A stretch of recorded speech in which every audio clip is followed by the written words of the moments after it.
with such force that the two started carrying down the field in some locked position. Suddenly, his adversary launched, fell, and has still released his grip. Thank you. Thank you. Can I all hear you so I see I come and talk quickly? Around the country. A war that changed the character of Port Harcourt forever. From my reading the memoir of Down River None, also the fortunes of Chief N.A. Frank Opigo. It was during this war that the government acquired Niger Grammar School without proper compensation. I drove through an area designated D-line. Although from inquiries there was no A, B, C line to complement this. Within D-line and some other parts of Port Harcourt, the Second Republic State Government, they said, replaced most of the street names with local ones in an attempt to shake off preponderance of non-indigenous names. So in Borno Street became Obia Street. Ibekwe Street became Bekwere Woso Street. Okija Street became Ngo Street, and so on. By the way, on Bekwere Street, I came across the reincarnated Niger Grammar School on the private premises of Chief Frank Opigo, a shadow of its former glory, having been deprived of the original location. Even in this area, there was no Frank Opigo Road, even though he was one of the earliest developers in D-line. Distinguished ladies and gentlemen, where is Chief Frank Opigo Road?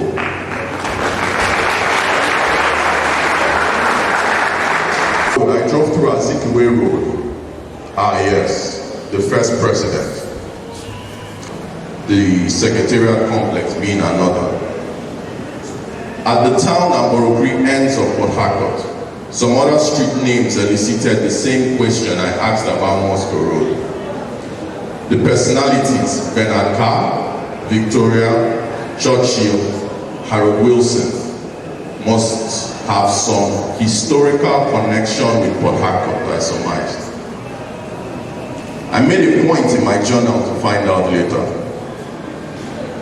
Having come to an end of the main artery of Port Harcourt, I came to the sad observation that in fact my destination was a mirage, that there was no street or road or monument in Port Harcourt named after Chief N.A. Frank Opigo, an early educationist, a proprietor of Niger Grammar School, Romola, commissioned in 1959, federal parliamentarian from 1964 to 1966, administrator of Yenagoa province under General Agoye Ironsi during the unitary government arrangement, philanthropist and sports promoter, especially wrestling through the years.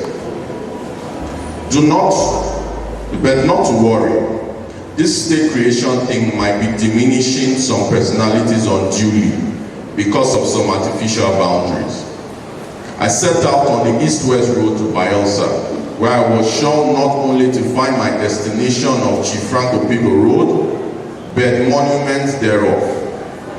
After all, as recorded in Down River Run and confirmed by his contemporaries, most of the meetings of Ijaw leaders to discuss and plan for the eventual Bayelsa state were held at the premises of the new Niger Grammar School in D-line, Port Harcourt. Besides, the memoirs records how, at personal risk, he forged the Ijaw cause very early at Borutu and Lagos and Ibadan before coming back home from University College as the first South Ijaw graduate to blaze an emancipation trail using education and politics as his primary tools. Suffice it to say that I am still reeling from this belief. I did not find my destination even in Bayelsa State, the state he so passionately projected and dreamed of. The state now married in so many paternity claims. No Frank Opigo Road or street or avenue or close. No Franco-Bigo college or library or square. No membership of any order, not even of River None, down which he frequently paddled. The pastoral poet William Wordsworth put it aptly when he referred to that best portion of a man's life, his little nameless, unremembered acts of kindness and of love. But Mark Antony was once more militant and philosophical as he cajoled the Peblian crowd. The good that men do is oft interred in their bones. So let it be with Caesar. As I echo, let it be. I can only, like my Antony, wish that I had the oratorical skills of Marcus Brutus. I hear parody Antony as follows. But were I Brutus and Brutus Antony, there was an Antony, whereof full up spirit and put a tongue in every denied honor that should move. The sons of Bielsa rise in restitution. As I make a U-turn to return to my destination, I muse. Nigeria fought the civil war to keep her territory won. Why would a body politic ignore a significant and primordial chunk of its history, which essentially it is social cultural territory? I conclude in our collective pledge, the labor of our heroes past shall never be in vain. So be it. Thank you, everyone.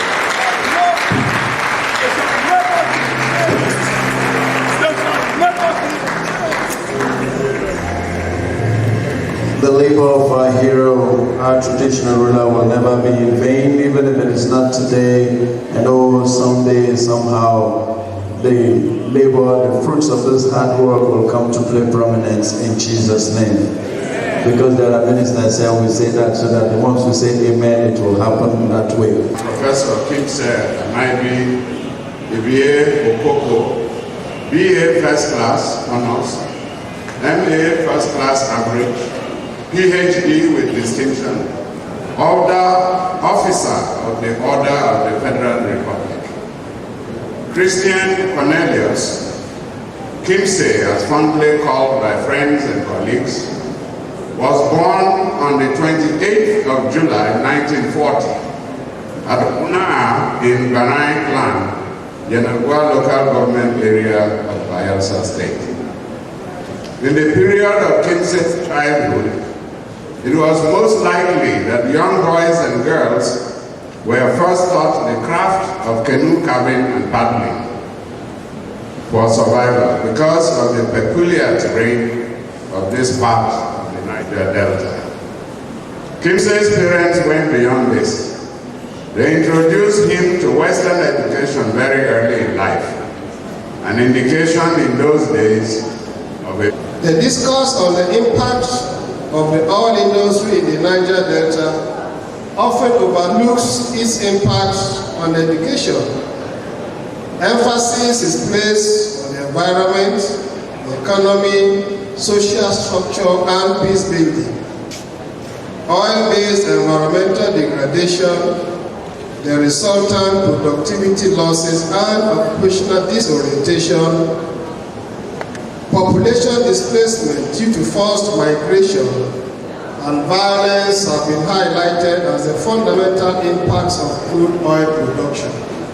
But the interplay of these effects and other factors have undermined educational development in the region. And for this reason, this subject interests him. He knows that all industry practices such as standby payments, compensatory payments for damages, security contracts, patronage of youth groups by oil companies in their bid to secure oil production, the military gains of militancy, and the commercialization and glorification of sex by oil company workers have resulted in easy money-making orientation, disdain for hard work, and loss of social control. A significant outcome of this is the de-incentivization of youth from educational pursuits.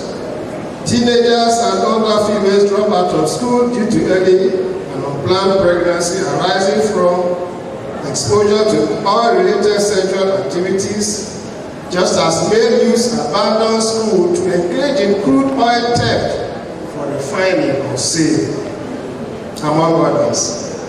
Indeed, it has created an orientation that treats education with contempt. An example will illustrate this point. Two friends gained admission into the Niger Delta University several years back. One was withdrawn for academic failure at the end of the second year, while the other went on to graduate.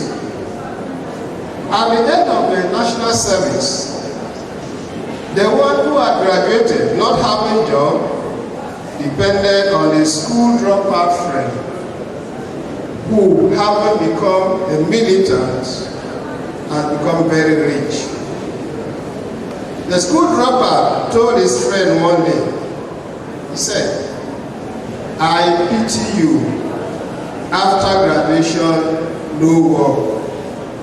I no longer regret my withdrawal for academic failure."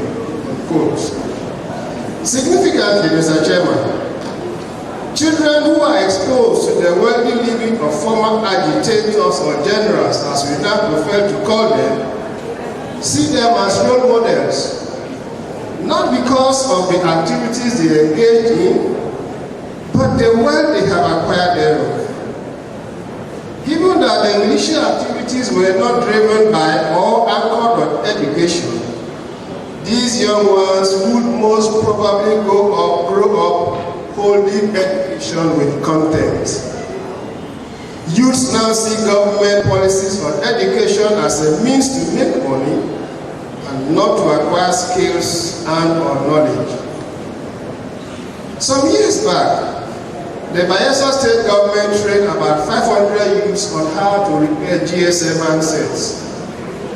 And at the end of the training, each participant got starter packs, including tools for repairing handsets and a generator, in addition to the sum of 100,000 naira meant for establishing their businesses. But what happened? Majority on getting the money went to the market to buy expensive handsets for use. Others bought the biggest size of Mocha phone, which was in vogue then. Some bought television sets, some bought musical appliances of different shades, fueled the generator given to them for business, had a party overnight. The tools and generators were later sold out. The state government has also at several times given scholarships with the purpose of developing the manpower base of the state. Some beneficiaries abandoned studies in search of money. Others applied for and got funds to pursue postgraduate education, but bought land and built houses or bought new cars. They never went back to school. In the year 2005, one of such persons was queried by his uncle for misapplying the funds given to him for his postgraduate studies by the Bayelsa State government.